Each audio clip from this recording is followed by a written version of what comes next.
Ingeniero, unos segundos para que puedan Está ingresar todos. bien, no hay problema, no estoy apurado. Estoy cumpliendo mi papel de delegado para poder ayudar a Muy mis bien, compañeros. muy bien, muy bien.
Pavel, apaga tu audio, porfa.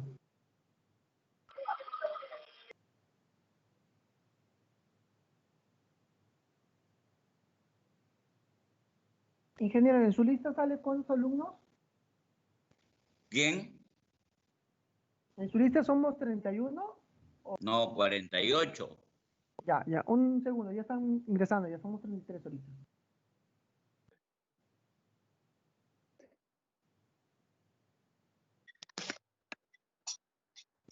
El problema sigue que el listado está lamentablemente el día lunes, no está en el horario de clase.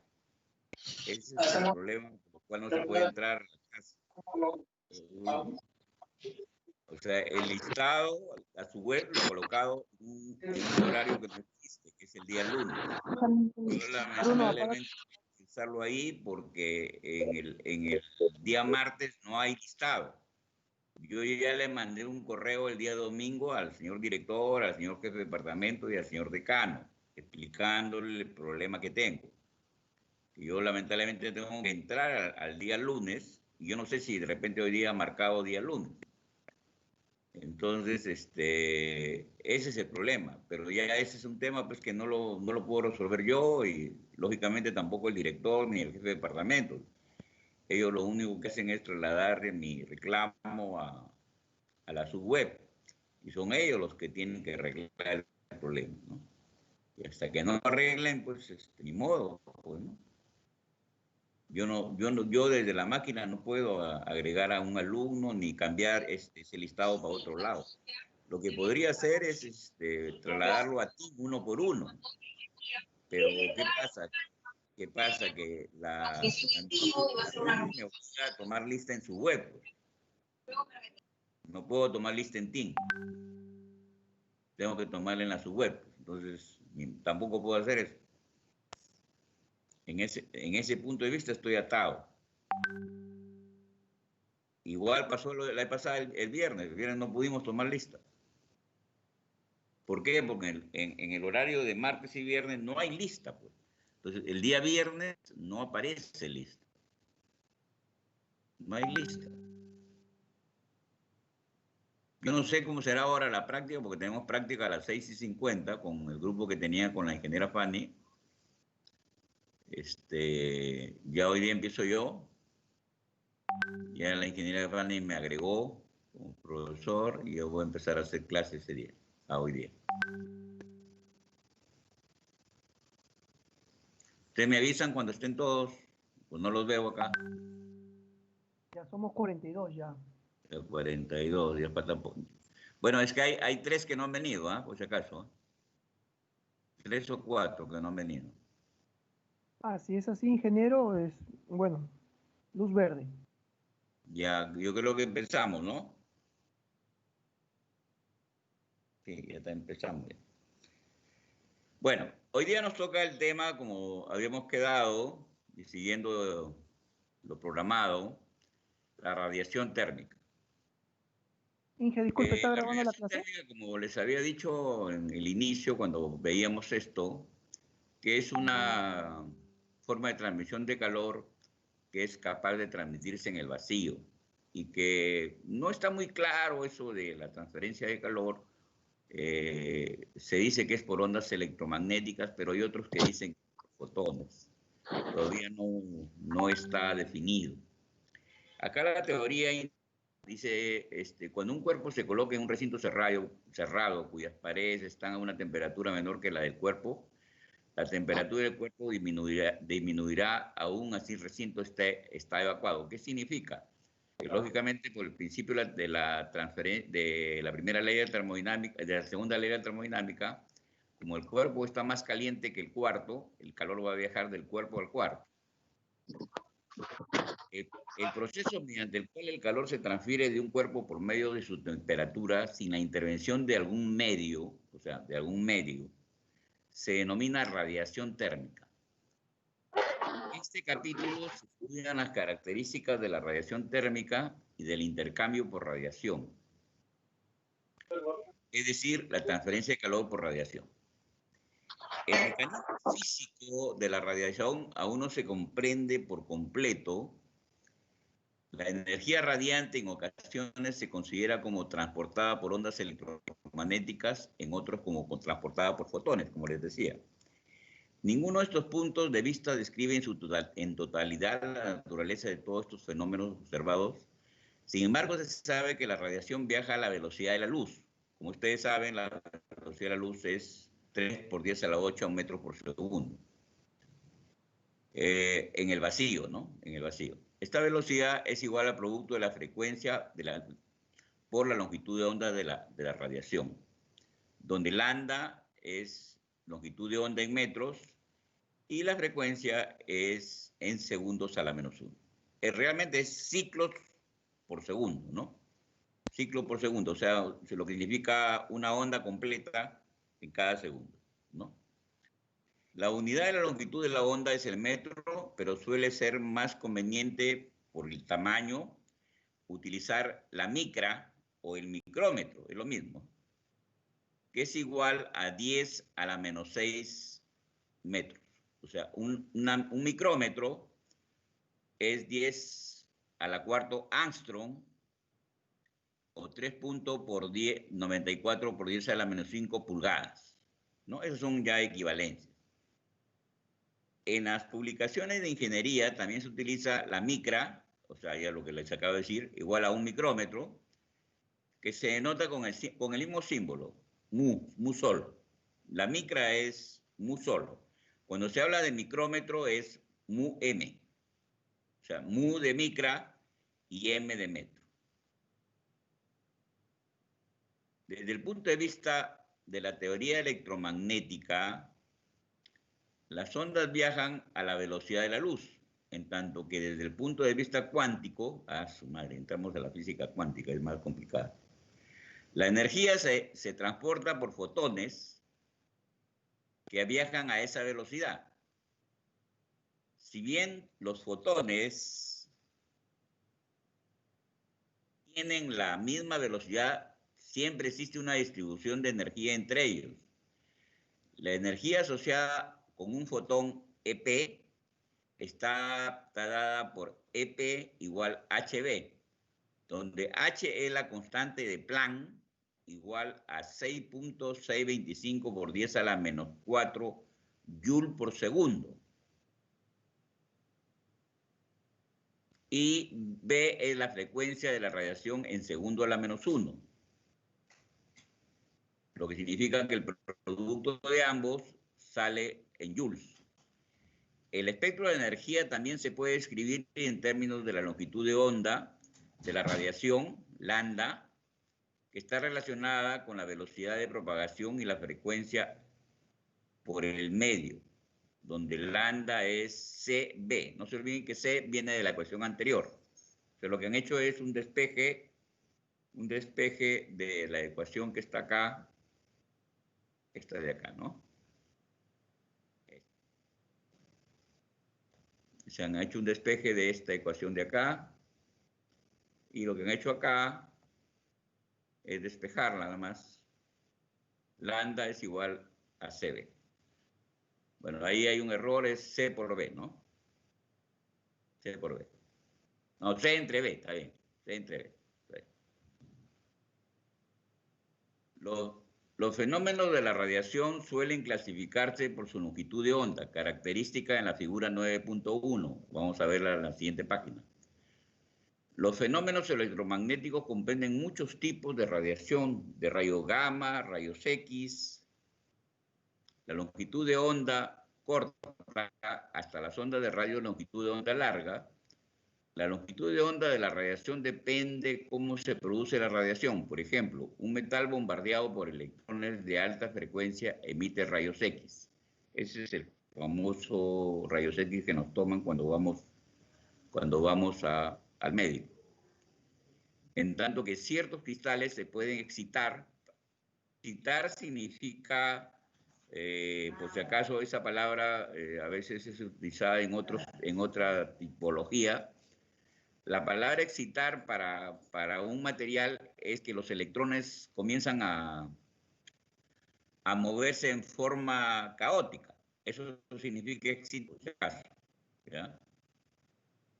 En este caso. Entonces, emite rayos X, dado que ciertos cristales se pueden excitar para que emitan ondas de radio de longitud de onda larga. La radiación térmica se define como energía radiante emitida por un medio a causa de su temperatura. En otras palabras, la emisión de la radiación térmica se rige por la temperatura del cuerpo emisor. Ahorita vamos a explicar eso. El intervalo de la longitud de onda por radiación térmica se encuentra aproximadamente entre 0,1 y 100 micrómetros. Este intervalo suele subdividirse en ultravioleta visible e infrarrojo, que, bueno, ahorita lo vamos a ver como se muestra en la figura. La figura está acá.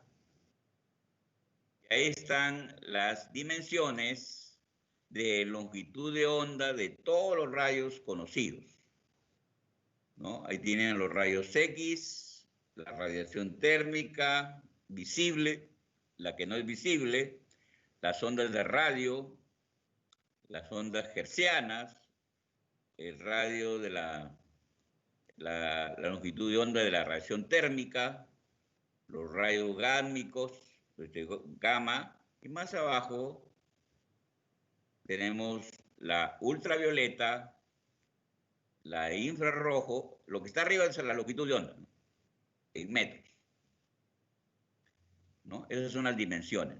Lógicamente, el ser humano tiene una parte visible que puede ver y hay otra parte que no ve, ¿no? No ve. Cosas diferentes que sucede, por ejemplo, con algunos animales. Ustedes saben de que hay animales que pueden ver en la noche. Caso de los murciélagos, en la oscuridad, ¿no? Caso de los murciélagos. Usted sabe que usted puede poner un murciélago en un cuarto totalmente oscuro y poner en medio del cuarto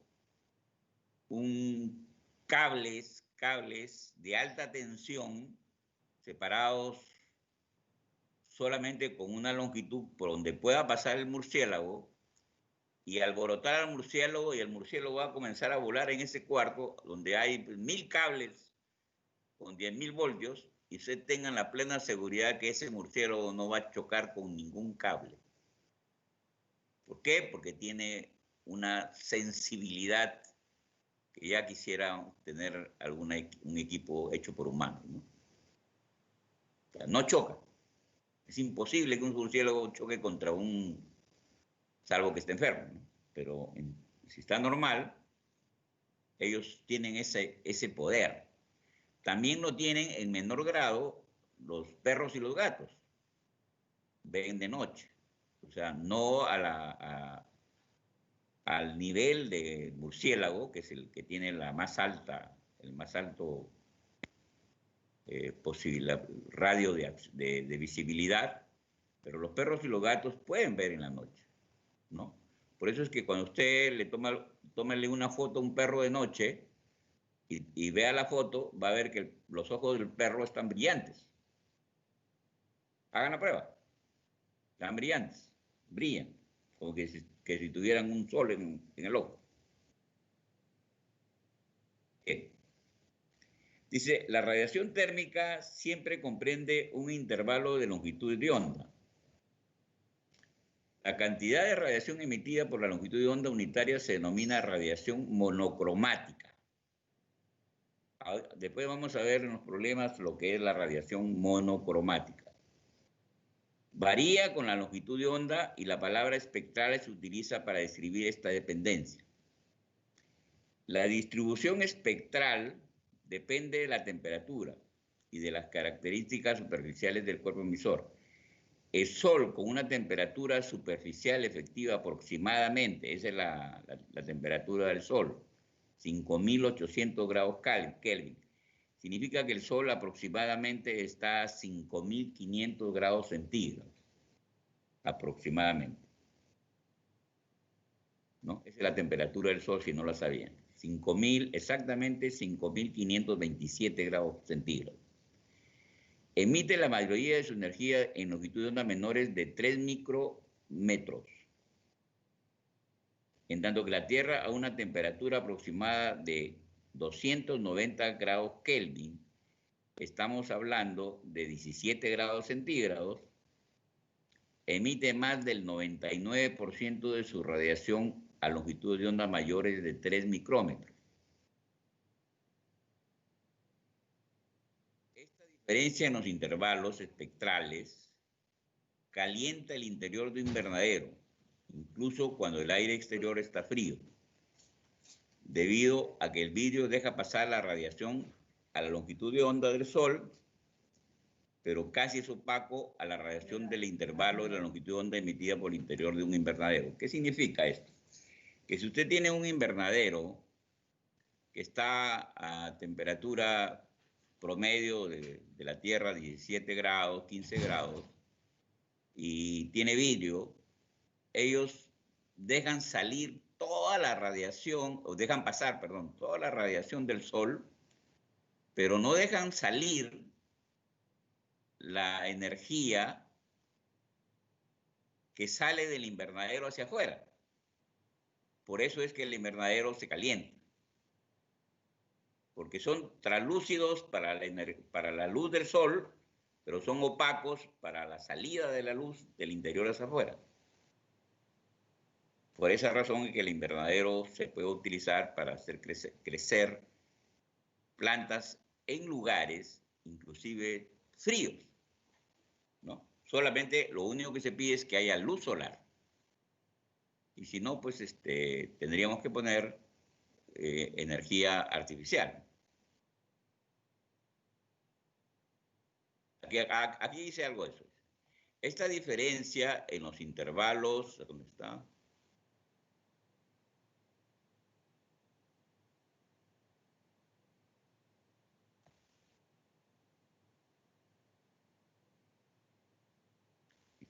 Esta diferencia en los intervalos espectrales calienta el interior de un invernadero, incluso cuando el aire exterior está frío, debido a que el vidrio deja pasar la radiación a la longitud de onda del Sol, pero casi es opaco a la radiación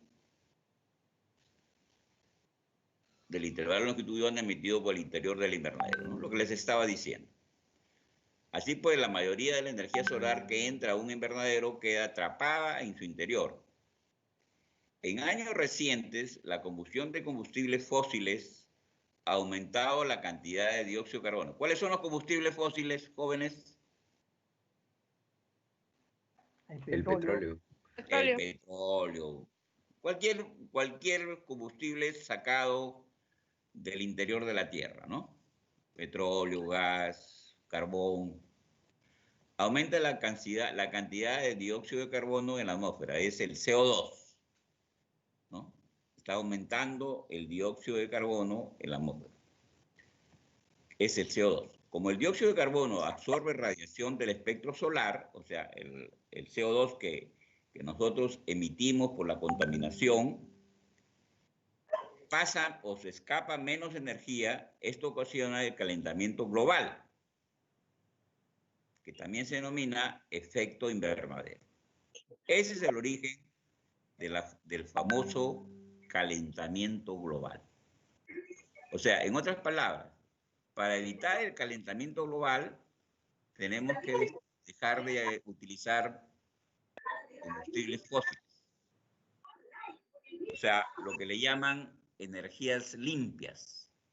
¿Cuáles son las energías limpias, jóvenes? La solar. La solar, la eólica.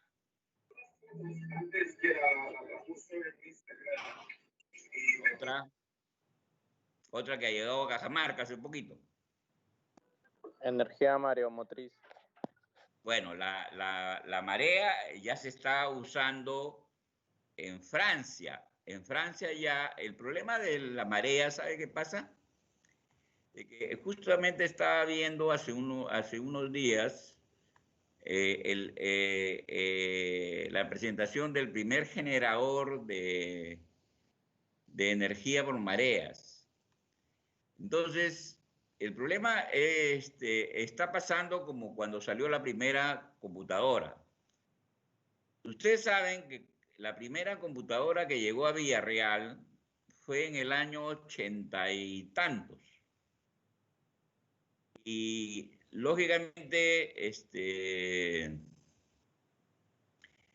yo era dirigente sindical en esa época. Yo nunca les he contado, bueno, les cuento de que en algún momento en mi vida de docente fui secretario general del sindicato de docentes de Villarreal, pero no de la facultad, sino de toda la universidad, elegido por votación secreta y universal. Yo gané una elección en la universidad donde votaron 2.500 profesores y saqué 88%, creo, de votos, ¿no? Saqué una cantidad de votos increíble. ¿Por qué? Porque bueno, algún día les contaré la historia por qué, ¿no? Pues yo no soy aprista, por si acaso. Entonces, pero gané las elecciones por una coyuntura que se dio que algún día les contaré. Más adelante, que haya un poquito de tiempo, les contaré la historia, ¿no? Pero era por mi trayectoria. Bueno, ahora se lo voy a contar ahorita. En la época del 80 al 85, el gobierno de Belaúnde dio una serie de aumentos de haberes, de que no nos pagaban a los profesores porque decían que no nos tocaban. No nos tocaban. Que no nos correspondía, decía. Entonces, bueno, yo iba y hablaba con el asesor, con el asesor jurídico, hablaba con el tesorero de la universidad, hablaba con todas las autoridades, y siempre me decían, no, no les corresponde, no les corresponde, no les corresponde. Y, ¿cómo se llama? Bueno, pasaron un aumento, pasaron otro aumento, pasaron 3 aumentos, 4 aumentos, 5 aumentos. Quedaba Belaúnde y nunca nos tocaba. Entonces, un día yo ya era delegado de base y me fui a la Contraloría. Y pregunté, me presenté todo y pregunté si hice una solicitud. ¿Y para qué? Me trataron muy bien y me atendieron. Un minuto, joven.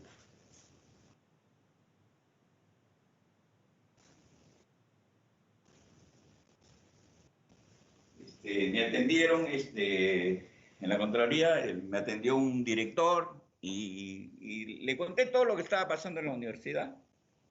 Y el director me quedaba mirando, y no me creía, pues. Entonces me dijo, ¿usted tiene una boleta ahí? Claro, le digo, aquí he traído mis boletas. Y me miró y me dijo, ¿pero por qué no le pagan todos estos aumentos? Porque dice allá el asesor jurídico, no sé, por los jefes de allá, que ese aumento es solamente para los administrativos, que no es para los docentes. No, me dijo, ingeniero, es para todos. Digo, ¿estás seguro? Por supuesto, me dijo, ¿me lo puede contestar por escrito? Por supuesto, mañana mismo, me dijo, véngase usted que yo le voy a entregar a usted la respuesta oficial de la Contraloría. Y de verdad, entonces, yo calladito, no le había dicho a nadie, calladito. Fui al día siguiente y recogí la carta de la Contraloría. Y ahí estaba clarísimo, pues, la relación de todos los decretos que nos correspondía de tal fecha, tal fecha, tal fecha, todo. Y entonces, nosotros teníamos una agrupación ahí en la universidad que estaba a cargo del ingeniero Eloy Moyano, que después fue decano de la facultad, un profesor antiguo, que pueden preguntar a sus profesores, que fue, bueno, el ingeniero Eloy Moyano, fue mi profesor. Él era el presidente, yo era un delegado simplemente de base. Sí, y le conté, y le mostré el papel, y me dijo, me abrazó el ingeniero, porque lógicamente nos caía a todos, pues, ¿no? Me abrazó y llamó a sesión, llamó a todos los profesores de la facultad y leyó pues toda la carta que había yo sacado de la Contraloría, y el ingeniero estaba eufórico porque eran pues aumentos de 4 años, pues, que nos debían. Entonces el ingeniero fue eufórico, todo. Entonces nos fuimos en patota, si usted quiere, todos los profesores de la facultad de esa época, en 85 era más o menos. ¿Cuántos años? Hace ya, le estoy hablando, hace 15 y 20, 35 años. Y nos fuimos toditos a hablar con el rector. Y fuimos como, bueno, no éramos muchos en esa época en la facultad, éramos 30, 40 creo. Yo era un profesor ya nombrado, sí, bien joven. Y el rector nos recibió, y cuando vio la carta, se sorprendió.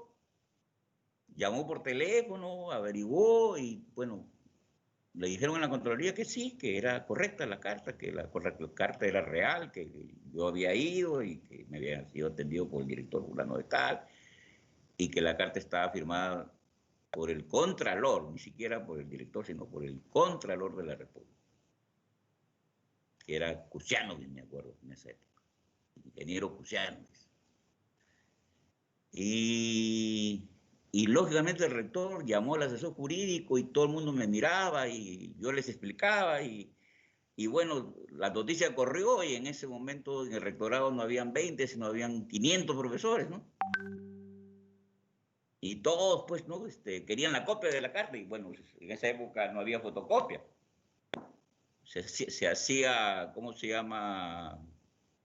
A stencil. Entonces el rector ordenó un stencil, sacaron creo 1000 copias y se repartió. Y en la parte anversa, el ingeniero Moyano tuvo la perspicacia de contar cómo es que se había conseguido eso. Y contó ahí pues, que el ingeniero Gallo Gil había ido al... O sea, contó por las cosas. Y eso pues se despachó por toda la universidad. Y el rector ordenó, ya en coordinación con el MEP, que se nos comenzara a pagar a partir de fin de mes todo lo que nos debían. Y nos debían, pues, no me acuerdo, pues, ¿no? Pero para que tengan una idea, es como que te dijeran que ahorita vas a recibir un reintegro de unos 6.000 o 7.000 dólares, ¿no? Una cosa así, ¿no? ¿Más qué pensarías tú? ¿Cómo lo tomarías? O más de repente, no me acuerdo, porque era un dineral, era un montón de plata. Y lógicamente, pues, eso se extendió en toda la universidad, y de verdad, pues, comenzaron a pagar, y casi un año se nos pasó, no se acabó, se pasó entregando reintegros sobre reintegros, reintegros sobre reintegros, y toda la gente, pues, feliz, ¿no? Entonces, vino la elección del sindicato, y el ingeniero me dijo, lánzate tú. Pues yo era un joven, pues tenía 32 años, 31 años, 30 años, 30 y tantos. Y le digo, ingeniero, yo, pero si, no, me dijo, tú ganas ahorita, me dijo, tú ganas ahorita. Y luego, como él conocía gente, armó una lista, Y bueno, todos muchachos, todos igual que yo, profesores jóvenes, bien jóvenes, que ahora son profesores, inclusive hay 2 decanos de los que fueron en mi lista. Actualmente hay 2 decanos que estuvieron en mi lista de sindicato. Entonces,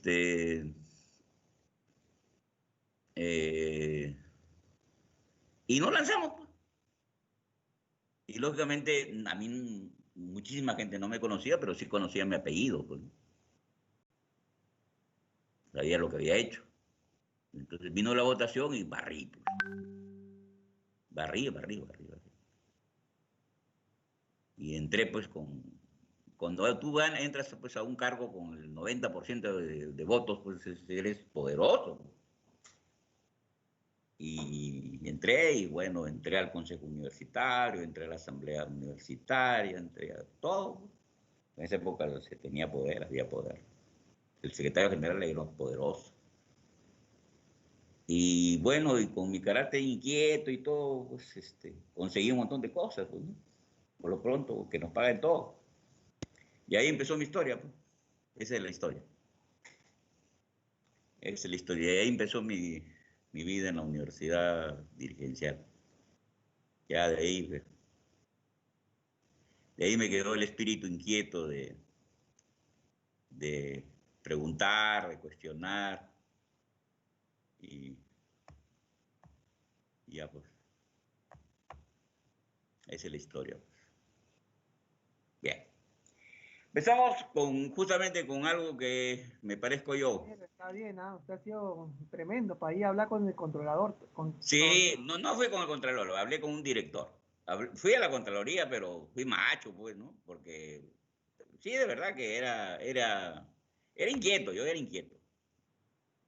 Y bueno, pues, pero a mí me tocó la época más duro, pues, porque yo fui secretario general durante 3 años en la época de Sendero Luminoso, la época de terrorismo, 85, 90. Una época bien dura. Pero yo me alegro muchísimo de algo que logramos en Villarreal. Nunca dejamos ingresar a Sendero Luminoso a Villarreal. No le permitimos ingresar a Villarreal. Lo combatimos con amenazas y todo que me hicieron porque me querían matar. Pero no lo dejamos entrar. Villarreal era la única universidad en todo el país que el Sendero Luminoso no pudo ingresar. Ingresó a San Marcos, a La Uña, toditas, pero no a Villarreal. No lo dejamos. Y ahí no solamente yo, sino todos los profesores, ¿no? Todos, trabajadores, todos, alumnos, todos, no dejaron. No se permitió el ingreso del Sendero Luminoso. Ese es el orgullo que me queda a mí.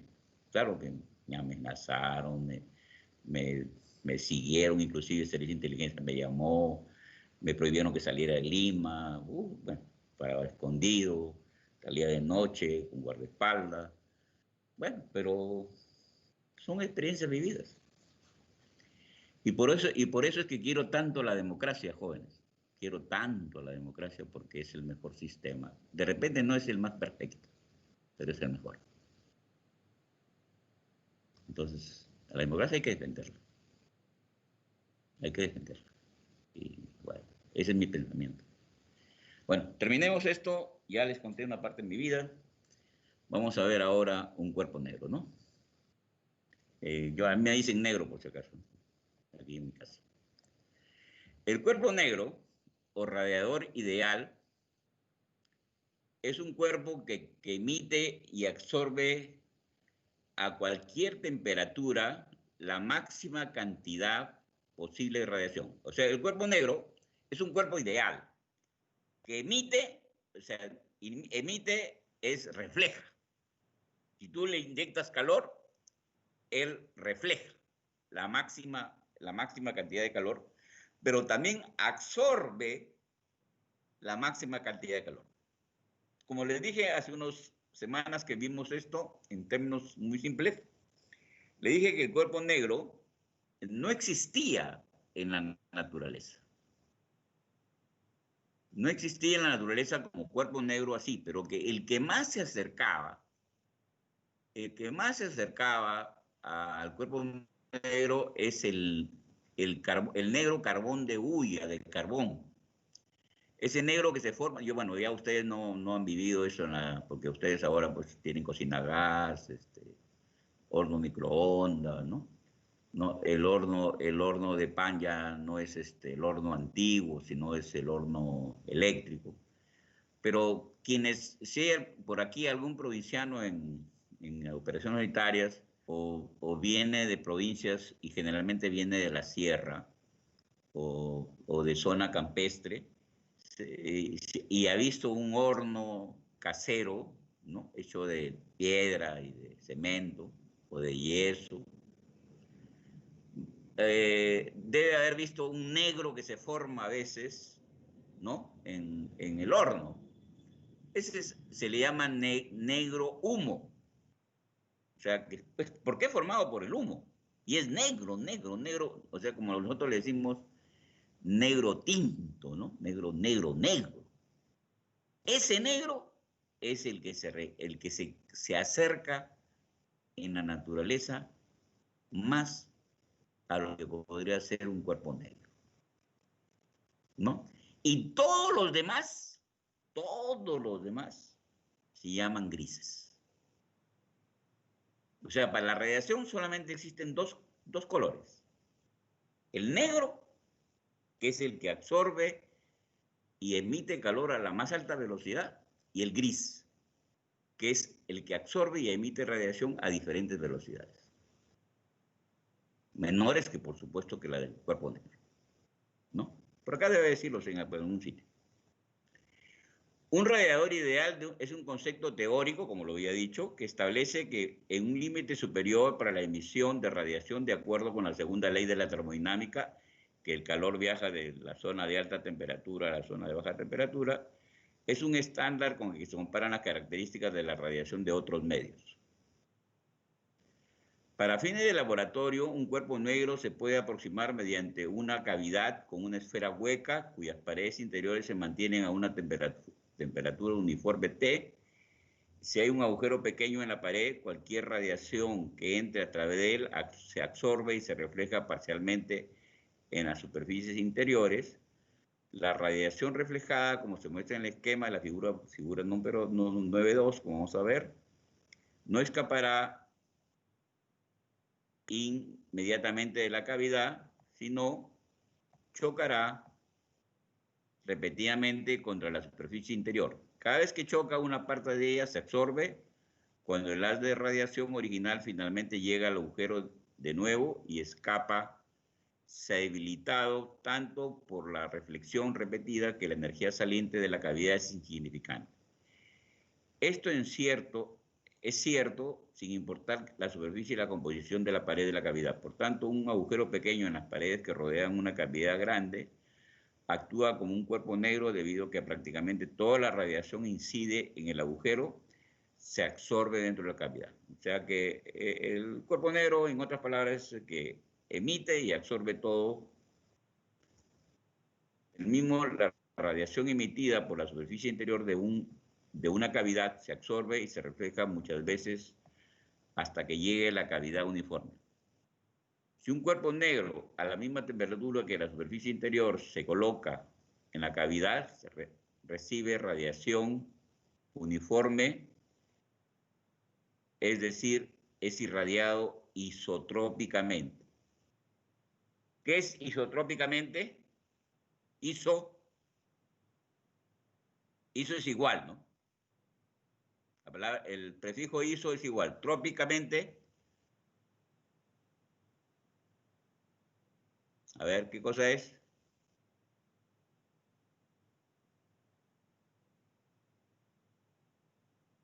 Bueno, lo dejo para que investigue. Ah, no tiene nada que ver con movimiento.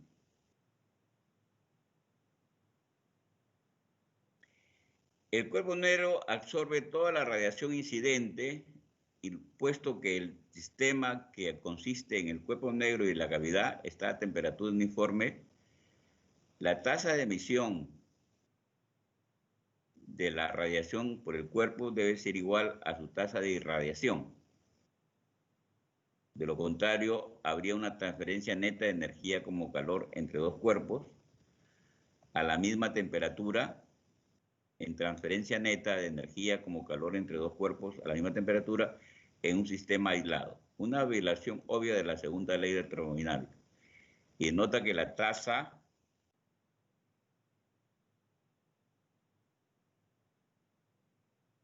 de la emisión de la radiación por el cuerpo negro es igual a la tasa de irradiación, de lo contrario, ya, entre dos cuerpos, la misma temperatura en un sistema aislado. Una violación obvia de la segunda ley de la termodinámica, si se denota que la tasa que la energía radiante de las paredes de la cavidad del cuerpo negro, es decir, la irradiación del cuerpo negro, y E es la energía que vamos a emitida, es la tasa que el cuerpo negro emite energía, se obtiene un tanto GB igual EB, vamos a ver la figura. Esto significa que la irradiación en una cavidad cuyas paredes están a una temperatura T es igual a la potencia emisora. Ahorita vamos a ver la figura. Acá está.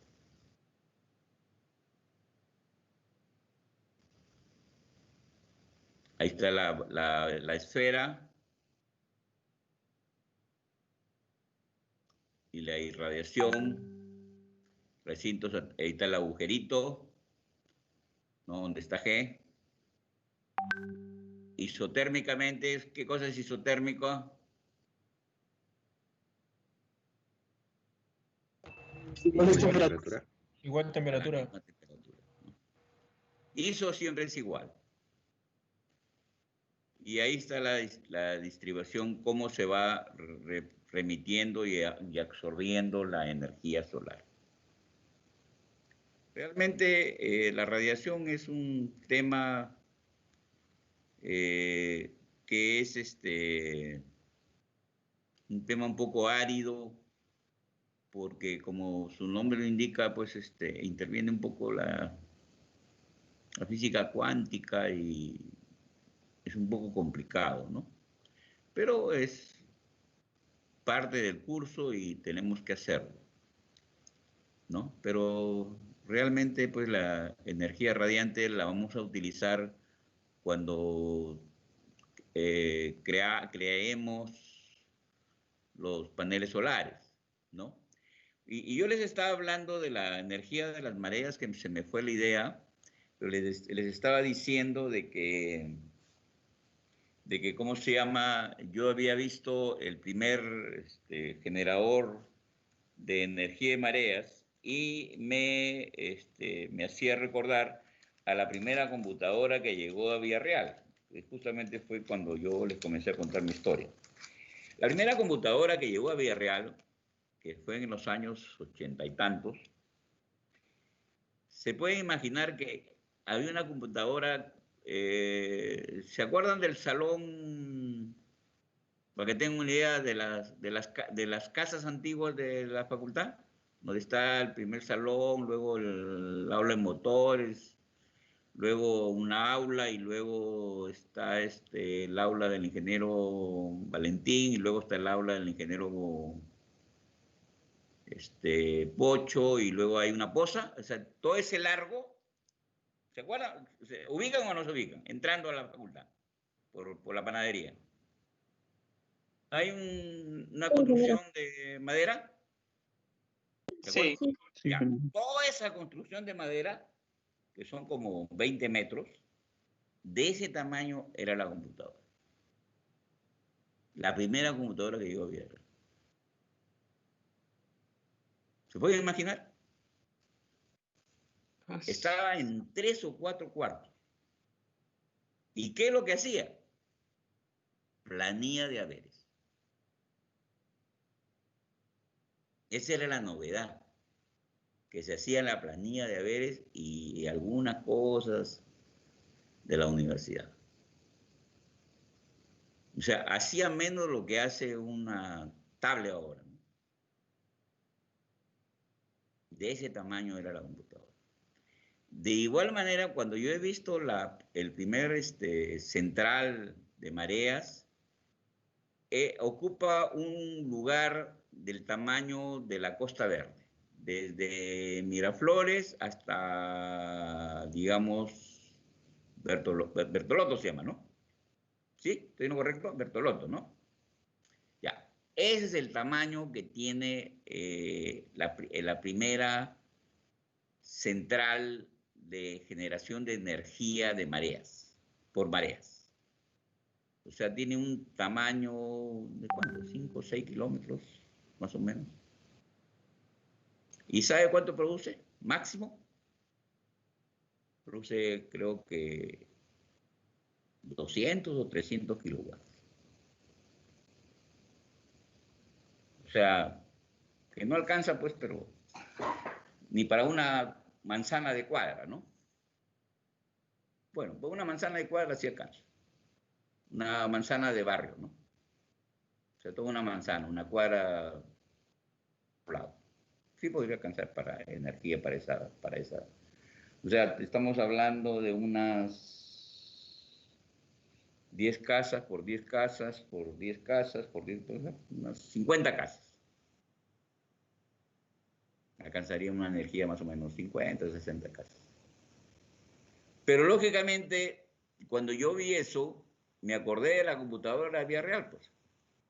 Así se empezó. Hace 30 y tantos años. Lógicamente, yo inmediatamente pensé, porque, bueno, aunque ahora la velocidad de incremento de tecnología viaja mucho más rápido, yo he pensado de que tal vez en 10 años tendremos ya un generador de mareas del tamaño seguramente del puerto de Chorrillos, ¿no? Nada más, ¿no? Pequeño. Y seguramente que producirá 1000 o 2000 veces más de lo que produce ahora. Y en 20 años estaremos ya utilizando energía de mareas, por lo menos para las ciudades costeras. 20, 25 años. Claro, yo ya no lo veré, lo verán ustedes, ¿no? Entonces, yo creo que ese es más o menos el tiempo que va a durar, porque tenemos que ir necesariamente a las energías limpias, porque el CO2 nos está matando. Porque el efecto invernadero, ¿qué trae, jóvenes? Trae que los hielos de nuestra sierra y del mundo que cubre nuestros montes y cerros se esté deshielando. Y esa es la reserva de agua natural que tenemos. Va a ser de que muchos bloques de la Antártida se deshielen. Y eso puede traer como efecto inundaciones en los Países Bajos y en los países de costa. Pues, lógicamente el agua crece y el mar va a tratar de ganar tierra. ¿Y dónde gana tierra? En la costa, pues, ¿no? Claro, a Miraflores no le va a pasar nada porque está a 50 metros. Pero, por ejemplo, La Punta, Chucuito, el Callao, la parte baja, se la lleva. Se la lleva. Entonces, esa es la importancia de la energía limpia, ¿no? Y la otra energía limpia más, que también tenemos capacidad, que les hablaba de Cajamarca, que va a ser el primer región donde se van a conectar los molinos de viento, o sea, los famosos que hablaba con Quijote. Los molinos de viento, los molinos de aire, o las centrales de molinos de aire, que es, ¿por qué? Porque en Cajamarca se producen muchos vientos. Seguramente en otro sitio donde se va a instalar es en Ica, por la famosa ventarrón de Ica. Pero hablando de Cajamarca, estamos hablando de que más o menos en 2 o 3 años, porque es corto el tiempo, toda la zona, la región de Cajamarca va a estar iluminada solamente con esa energía, con energía limpia. Ya no va a haber quema de combustible ni nada. Entonces, y la otra energía limpia, lógicamente, la energía eléctrica, pues, ¿no? Porque, lógicamente, es utilizada la caída de agua, ¿no? La caída de agua. ¿Ustedes saben cómo se produce la energía eléctrica?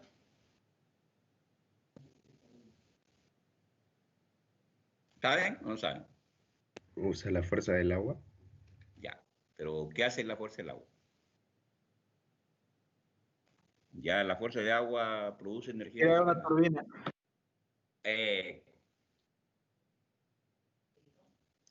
A una turbina, pero más que una turbina, llega a un sistema de hélices, que son unas ruedas que se llaman ruedas Pelton. Las ruedas Pelton son unas ruedas que tienen más o menos unos 30 metros de altura, por unos 20 metros de ancho. Y en el interior tiene en toda esa rueda inmensa de metal, tiene un sistema tipo cuchara. De tal manera que el agua cae y cae en ese agujero tipo cuchara y hace que la rueda gire, ¿no? Pero esa rueda tiene un eje, o sea, tiene en el centro un eje. Y al girar la rueda por efecto del agua, el eje gira. Y ese eje está conectado a un rotor. ¿Qué es un rotor? Un piñón, para hablar en términos sencillos, que tiene alambres de cobre.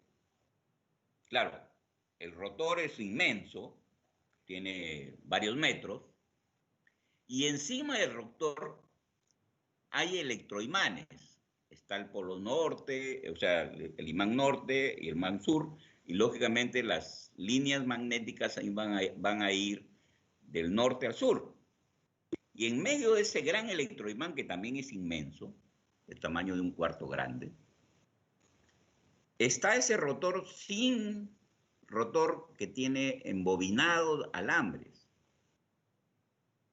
Entonces, como ese rotor está conectado a la rueda Pelton, ese rotor comienza a girar en medio de esa energía magnética. Porque ahí hay una energía magnética, porque hay líneas magnéticas que van del norte al sur.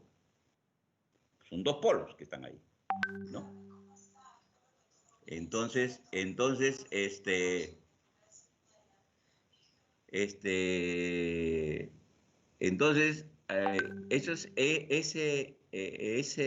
rotor, al girar dentro de un campo magnético, hay un principio que se llama el principio de inducción electromagnética, que dice de que cuando un alambre sin corriente eléctrica gira o se mueve dentro de un campo magnético, se induce en este alambre corriente eléctrica. Entonces, en la salida de ese rotor, ¿qué sale? Corriente eléctrica.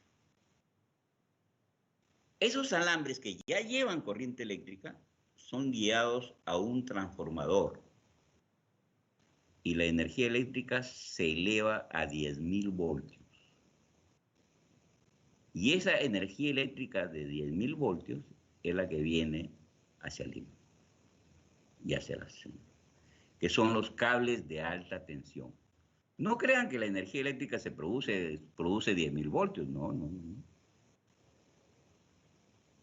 Produce 220 voltios.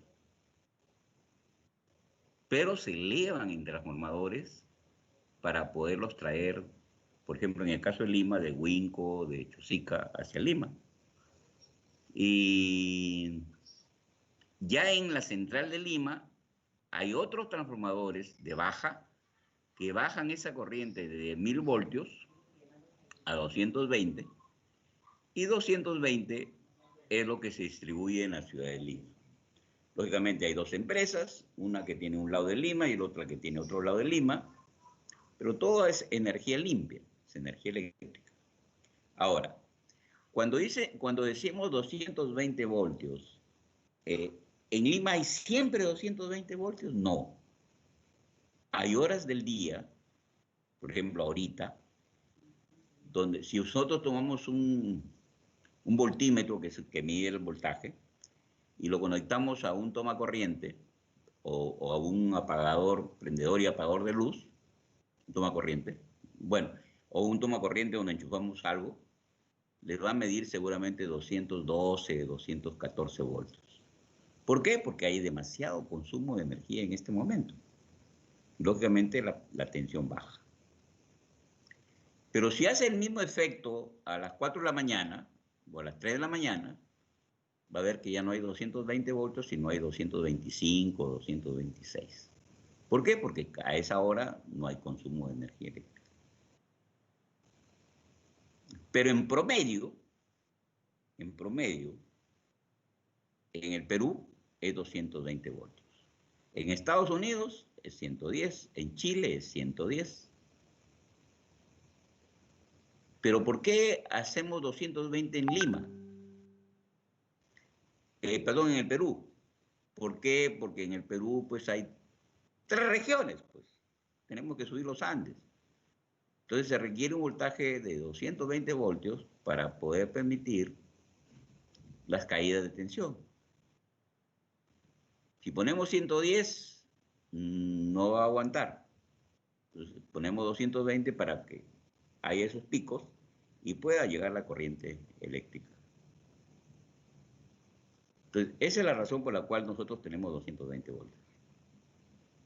Pero como les dije en algún momento, no sé si les dije a ustedes a los del otro curso, Ingeniería de Alimentos, que en el Perú,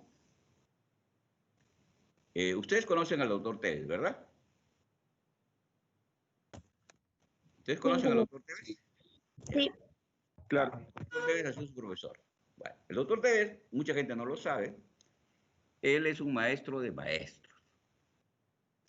Él es consultor internacional, uno de los poquísimos consultores internacionales reconocidos por el Fondo Monetario Internacional y reconocidos por el BID. Es el profesor que hemos tenido nosotros. Lo tuve yo, tuve la suerte de tenerlo y lo han tenido ustedes. O sea, es un consultor reconocido por el Fondo Monetario, su firma, por el Fondo Monetario Internacional. Y su firma es reconocido por el BID. ¿Y por qué su firma es reconocido? Es que para que cuando una empresa que se dedique a la energía eléctrica quiera hacer un estudio geológico, si ese estudio está firmado por el doctor Tevez, entonces el BID lo acepta. Si no está firmado por el doctor Tevez o gente del nivel de él, ese estudio no vale para el BID o para el Fondo Monetario Internacional. Eso se llama estar acreditado ante estos organismos internacionales. Bueno, él me contaba que en el Perú, según un estudio hecho por una misión alemana, existen 200 puntos donde se puede hacer energía eléctrica en el Perú. De esos, solamente estamos utilizando unos 10 o 12. Y hay 10 o 12 que van a ingresar antes del año 24 a funcionar. ¿Qué significa esto? Que de aquí a 4 o 5 años, bueno, ahorita ya somos independientes en energía eléctrica, o sea, no hay un lugar en el Perú, bueno, hay lugares en el Perú donde no llega la energía eléctrica, pero no llega porque no hay conexión, pero no porque no se pueda. Ya ese es el problema del Estado, que no hace la obra. Pero nosotros tenemos energía, somos autosuficientes en energía eléctrica. Pero de aquí a 4 o 5 años vamos a tener la capacidad de exportar energía eléctrica. O sea, le vamos a vender a Ecuador, le vamos a vender a Brasil, le vamos a vender a Colombia. Y bueno, estratégicamente no conviene venderle a Chile, ¿no? ¿Por qué? Porque el norte de Chile no tiene nada, no tiene agua, no tiene nada, es un capricho. Y si le damos energía eléctrica, la van a comenzar a desarrollar y después van a quererse venir sobre tanques. Así que mejor no venderles a ellos. ¿Ya? Pero vamos a tener para venderle a todo el mundo. Y lógicamente, si se siguen las inversiones, pues vamos a tener energía eléctrica para venderle hasta Estados Unidos, vamos a poder llegar. Porque somos un país bendito, recontra bendito. Hasta en eso, men. Hasta en eso somos benditos. Para que vean lo bueno del Perú. ¿Qué número es ese? ¿Qué número era? ¿Qué número es que está ahí? ¿Ah? ¿El arriba? ¿Qué número es? ¿Ah? Es de arriba. Qué gracias.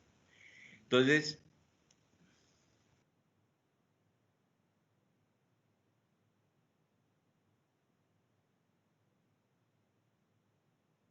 este es lo importante. Leyes que rigen el cuerpo negro, que va a ser el tema de los problemas. La emisión de energía radiante espectral, ya son 15 y 13, por tiempo unitario y área unitaria de un cuerpo negro a una longitud de onda lambda en el intervalo de longitud de onda diferencial de lambda, se notará por E, B lambda, D lambda, la cantidad de E, B lambda, o sea, esta de acá, esta, se denomina potencia emisora monocrómica, que es lo que les hablaba anteriormente, de un cuerpo negro. En 1900, Max Planck, por si acaso Planck estudió la radiación, pero cuando estudien con el ingeniero Benavides electricidad, van a encontrar a Planck hasta en la sopa. Él estudió refrigeración también y congelamiento. Dedujo mediante su teoría cuántica una relación que muestra cómo se distribuye la potencia emisora de un cuerpo negro entre las diferentes longitudes de onda de acuerdo a la ley de Planck. Un radiador ideal emite la radiación de acuerdo a esta relación.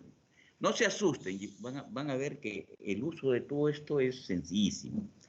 EBT a la temperatura que está el cuerpo es C1 sobre lambda a la quinta, E, que es el número neperiano, de C1 sobre lambda T menos 1, donde EBH, o sea, esta potencia emisora monocrómica de un cuerpo negro a temperatura absoluta T en watt metro cúbico o en BTU hora pie cuadrado sobre micrómetro, sobre micra, donde lambda es longitud de onda en micrómetros, T temperatura absoluta en cuerpo en grados Kelvin. Nosotros vamos a trabajar en grados Kelvin nada más.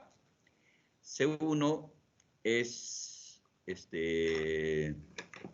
una constante que vale esto, y C2 es una constante que vale esto.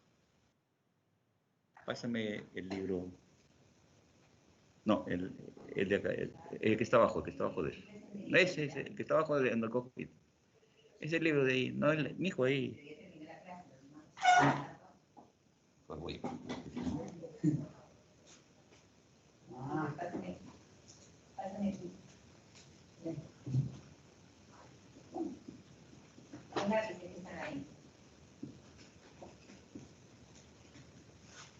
Bien, a ver, está el grupo de... Está Bernardo. Bien, esas dos constantes que están ahí. Todavía. Y Bárcena, Braulio, ¿te comunicaste con Bárcena? Hola, buenas tardes, Tere. Ya. Jóvenes, hay que corregir algo en la ecuación. Por eso es que traje el otro libro. Acá es C2 en vez de C1. Corrijan, es un error del libro. Es C1 y acá es E a la C2, que es esta de acá. ¿Ya? Corrijan ahí, por favor.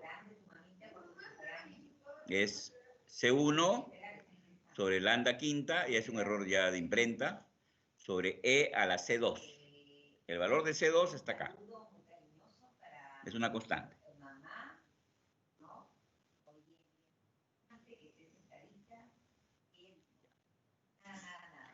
Esto de acá, y acá sí ya la han corregido, como pueden ver. Ya está corregida, es C2. ¿Ya? Dice, se representa el trazo de la potencia emisora monocromática de un cuerpo negro a diversas temperaturas con una función de la longitud de onda. Observe que la temperatura menor es de 5800 Kelvin, que ya hemos dicho que es la energía que emite el Sol. La emisión de la energía radiante es apreciable entre 0,2 y casi 50 micrómetros. La longitud de onda a la que la potencia emisora monocrómica es un máximo disminuye al aumentar la temperatura. La relación entre la longitud de onda máxima y EB es un máximo y la temperatura absoluta se denomina ley de desplazamiento de Wien, que se puede deducir de esta ecuación. Todas estas ecuaciones, como ustedes van a ver, no es complicada. El resultado de esta operación, de toda esta ecuación, es esta ecuación. Longitud de danza máxima es igual a T por esta fórmula, por esta constante, en metros por grado Kelvin, donde este es una longitud de onda en metros y T está en grados Kelvin. Y si usamos el sistema inglés, es en grado Rankine. Entonces, usar todas estas formulitas es sencillo, como vamos a ver en los problemas que ya les he planteado ahí. El intervalo visible de la longitud de onda, que se muestran como una banda sombreada en la figura 9.3, se tiene sobre una región angosta de casi 0,4, o sea, esa es la longitud de emisión de 0,4 a 0,7, que lo vamos a ver también en un problema. Solamente una cantidad muy pequeña de la energía total queda comprendida en este intervalo de longitud de onda y a temperaturas menores de 800 grados Kelvin, o sea, más o menos 520 y tantos. Sin embargo, a temperaturas mayores la cantidad de energía radiante dentro del intervalo visible aumenta y con la vista humana se comienza a detectar la radiación. Acá hay un gráfico donde está la longitud de onda en micrómetros y esa es la región espectral visible, ¿no? Acá está la potencia emisora, acá está la potencia emisora espectral, ¿no? En estas unidades, ¿no? Y esto lo vamos a ver en los problemas. Es de la potencia.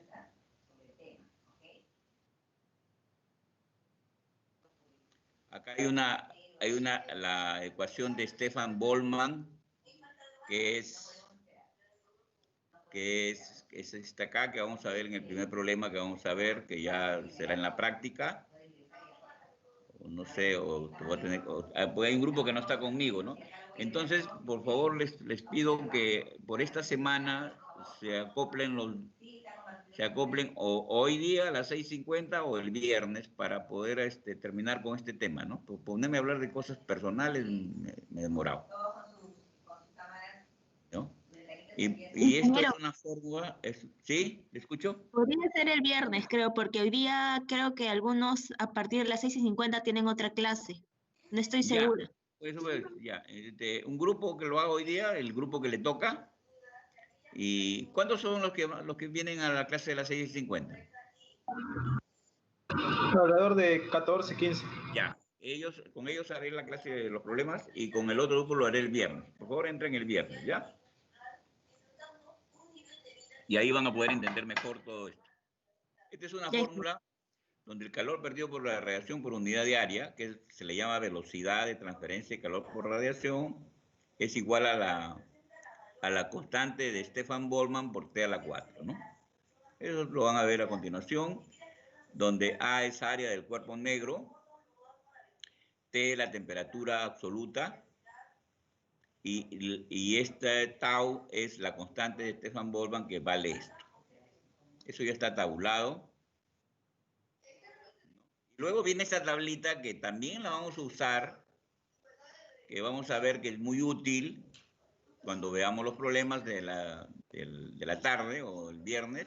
Esta tabla la he puesto acá para que ustedes la puedan usar en la solución de los problemas que están propuestos acá. Son dos hojas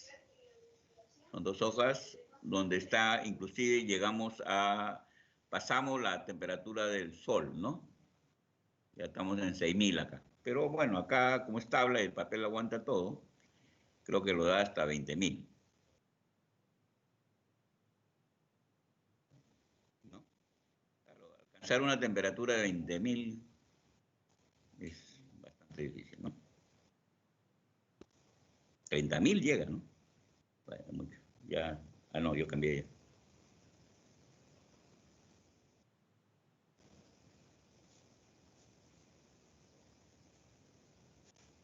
Bien. Esa tablita la vamos a usar en la solución de estos problemas que hay acá. Sigue la tabla.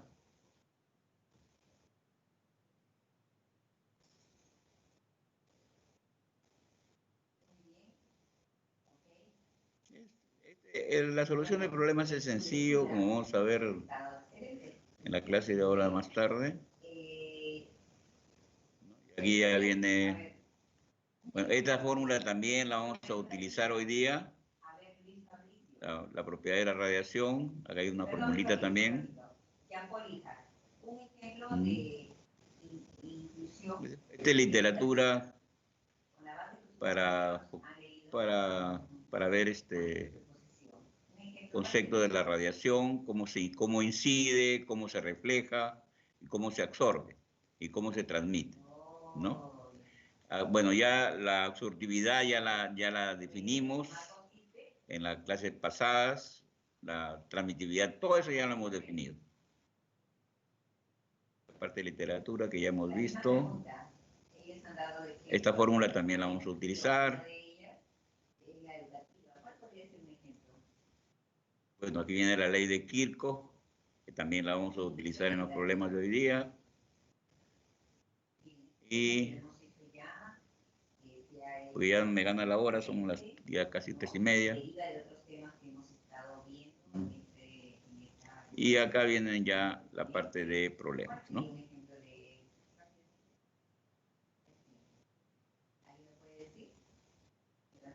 De literatura.